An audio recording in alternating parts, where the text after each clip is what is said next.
"Their words don't affect me," I whispered to my reflection, the lie a brittle shield against the digital onslaught. Yet, as I scrolled through the vitriolic comments, each one a dagger to my heart, I couldn't deny the tremor in my hand. The faceless mob of the internet had turned on me, and their spitefulness resonated in the quiet solitude of my room. The likes and love reacts paled in comparison to the barrage of hate, each one a silent scream of, "You don't belong." But I was fooling no one, least of all myself. The weight of their spitefulness grew heavier with every passing moment, a noxious vine wrapping itself around my self-worth, threatening to strangle it completely. Desperation clawed at me, searching for an escape from the cacophony of negativity echoing in my mind. Without thought, I grabbed my phone, a lifeline in the storm of despair. My trembling thumbs danced over the keypad, dialing a random number. The line connected, and I poured out my soul to the silent recipient, my voice a jagged mess of pain and confusion. How could people be so mean? What have I done to deserve this? The response was a soft, "Hello?" from a voice I didn't recognize, but it was the sweetest sound I'd heard in what felt like an eternity. She didn't know me, had no stake in my digital tragedy, but she listened. And as the words tumbled from my lips, unfiltered and raw, she offered empathy and understanding, a gentle balm to my bruised spirit. In that moment, she wasn't just a stranger. She was my sanctuary in a world that had turned cold. Our connection, forged by happenstance and desperation, grew stronger with each shared emotion. And as I finally found the courage to hang up, I realized that perhaps the universe had sent me an angel, a guardian of solace in the most unlikely of forms. Little did I know that this wrong number would lead me down a path of healing and self-discovery, a journey where the most profound love could bloom in the shadow of hate, proving that fate often has a way of rewriting our stories. "You're a stranger," I murmured into the phone, my voice thick with emotion, "but somehow you know me more than anyone." There was a soft intake of breath on the other end, followed by the sweet sound of her voice saying, "My name is Iris."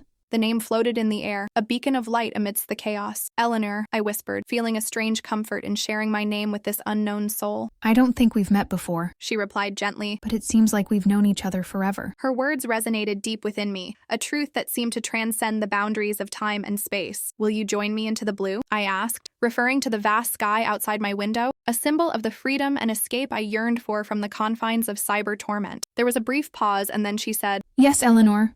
Let's find our way together." In that moment, I felt an unexplainable bond with Iris, a connection that seemed to defy the randomness of our encounter. Our conversation grew into a lifeline, a thread of hope that pulled me away from the brink of despair. And as we talked into the night, sharing our fears, dreams, and the whispers of our hearts, the stars above winked in approval, hinting that perhaps fate had a hand in our chance. Encounter. Together, we would navigate the tumultuous seas of social media, each call a lighthouse guiding the other through the tempest of words. Our friendship, born from a wrong number, had become a bastion of warmth and understanding in a world that often felt cold and cruel. Days turned into weeks, and our late-night talks became a cherished ritual. We'd speak about our deepest fears and wildest aspirations, the mundane and the profound, all the while keeping our physical selves a mystery. It was as if we were two souls, floating in the ether, bound only by the invisible tether of our shared humanity. We'd laugh at the absurdity of our situation, two strangers connected by a misdialed digit, and yet the intimacy grew stronger with each conversation. Iris had become my confidant, the person who knew the real me, not the facade I presented to the world. She, in turn, had entrusted me with her deepest secrets, her voice a soothing lullaby that could calm even the most tempestuous of my thoughts. Our friendship was an island of serenity in the sea of digital chaos, a place where I could shed my armor and be vulnerable without the fear of judgment.